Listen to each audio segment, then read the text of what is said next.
Boa tarde, pessoal. Não é meme. Hoje eu fiz o atendimento de uma mãe de uma bebê reborn e eu vou compartilhar com vocês esse atendimento por acreditar que a loucura da sociedade impacta diretamente na nossa profissão e vai ser uma enxurrada de problema para o judiciário que nós podemos barrar um pouco, né? Tentar ajudar o Poder Judiciário aí com essas demandas novas que estão surgindo aí na sociedade. Eu não sou profissional da saúde, então não vou falar da loucura das pessoas, mas vou falar um pouco do que chega para nós, né, da nossa profissão. Eu fui procurada por uma mãe de uma bebê reborn para regulamentar a situação da bebê reborn dela, porque ela constituiu uma família e a bebê reborn faz parte da família dela. Só que o relacionamento não deu certo e a outra parte insiste em conviver com a bebê reborn pelo apego emocional que teve nela. E no atendimento me foi dito que outra bebê reborn não solucionaria a questão pelo apego emocional que já tem na bebê. E que ela achava justo a divisão dos custos, porque a bebê reborn foi muito cara, obviamente, e fizeram um enxoval para ela. Então não é simplesmente, eu quero ter direito de conviver com a bebê reborn, de pegar a bebê reborn tantos dias da semana e não arcar com metade dos custos que já tiveram com a bebê reborn, que foi tudo dela, né, da pessoa que eu estava atendendo. Essa era a questão. E a bebê reborn tem um Instagram,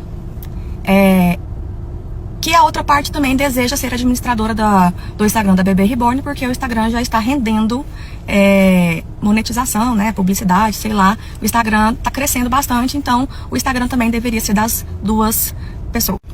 E ainda tinha toda essa questão de administração das redes sociais, que é um ativo digital hoje, né, um bem patrimonial das pessoas, que já está rendendo lucro. Então, como que ficaria a questão da administração se não fosse resolvido a guarda da bebê reborn, né? Quem tem a guarda para poder administrar esse Instagram? Essa é a questão. Esse foi o meu atendimento. E eu fiquei muito pensativa sobre isso. Como o Poder Judiciário vai receber essas demandas, que são demandas reais, gente. Tá? A que ponto a sociedade chegou, a loucura, são demandas reais. Principalmente quando eu falo para vocês das redes sociais. Essa questão da rede social é uma demanda real.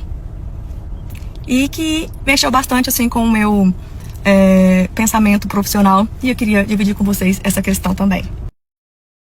Bem, no âmbito jurídico, de fato, é uma demanda real. Mas essa demanda real, ela precisa ser refletida, problematizada, porque, por exemplo, na perspectiva da psicologia, que é a que eu particularmente vou procurar abordar essa situação, essa demanda, ela não é real, ela é subjetiva. Uma demanda subjetiva que provoca implicações no real, de fato. E isso, boa parte das áreas profissionais, uns mais, outros menos, vão ter que lidar em suas múltiplas manifestações. Que, basicamente, eu olho para esse tipo de comportamento altamente sintomático e na raiz dele eu não consigo deixar de ver traumas. Traumas, muitos deles no âmbito relacional, na interação entre pais e filhos ou na relação conjugal, e que cria nessas pessoas limitações naquilo em que esses traumas não são elaborados, não são resolvidos, demandando, portanto, dessas pessoas a necessidade de uma substituição do objeto da relação.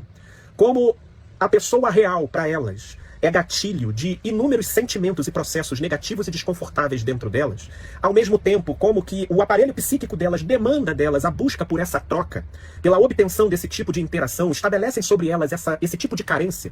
Então elas substituem o objeto de interação como forma de satisfazer essa demanda da psique.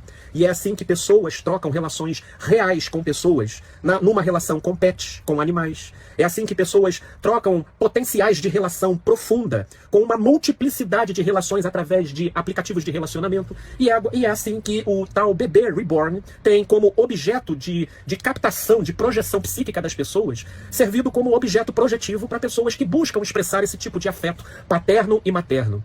O problema disso tudo, meu Deus do céu, é você pensar na quantidade de crianças reais, humanas, palpáveis, dentro de orfanatos, abandonadas, carentes por uma paternidade, por uma maternidade real que as acolham e que, portanto, nesse acolhimento e nessa adoção, poderíamos contribuir para a construção de um mundo real mais ajustado, mais saudável, onde não só crianças têm o potencial de crescer melhor ajustadas, como os pais também têm a possibilidade de humanamente se desenvolverem, porque numa relação humana a dois, por mais que ela esteja sujeita a engasgos e a traumas, mas se eles forem superados, existe o potencial de crescimento e evolução para ambos.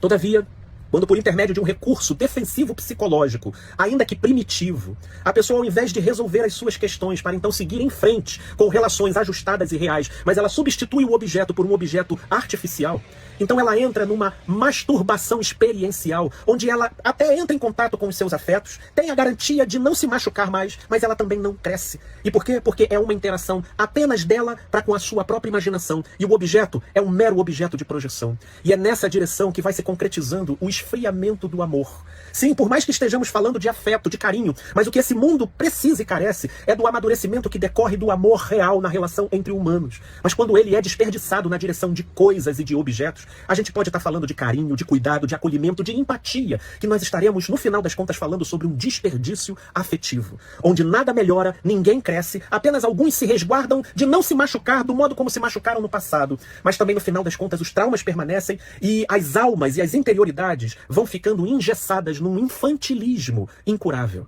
Ah, minha gente, que Deus tenha misericórdia de nós e distribua fé no coração de cada pessoa a fim de que elas se sintam encorajadas a buscarem a devida elaboração para os seus próprios traumas, a fim de que elas se permitam novos começos. Sim, agora com a sabedoria e o discernimento calibrado a partir das experiências que elas tiveram, mas que elas prossigam na direção daquilo que seja natural e bom, e mais, daquilo que carregue o potencial de produzir o crescimento de si mesmo e do próximo. Porque com coisas e objetos, isso por mais que não nos machuque, e por mais que não carregue o potencial de produzir sentimentos desconfortáveis, nos infantiliza e nos coloca aquém do nosso pleno potencial. E nesse mundo, com o desenvolvimento da tecnologia, estarão sendo investidos e produzidos cada vez mais tecnologias e objetos para servirem de projeção, para que pessoas traumatizadas, elas substituam o real pela própria imaginação e conduzam as suas existências nesse comportamento masturbatório de só obter prazer com a sua própria imaginação. Imagina um mundo assim.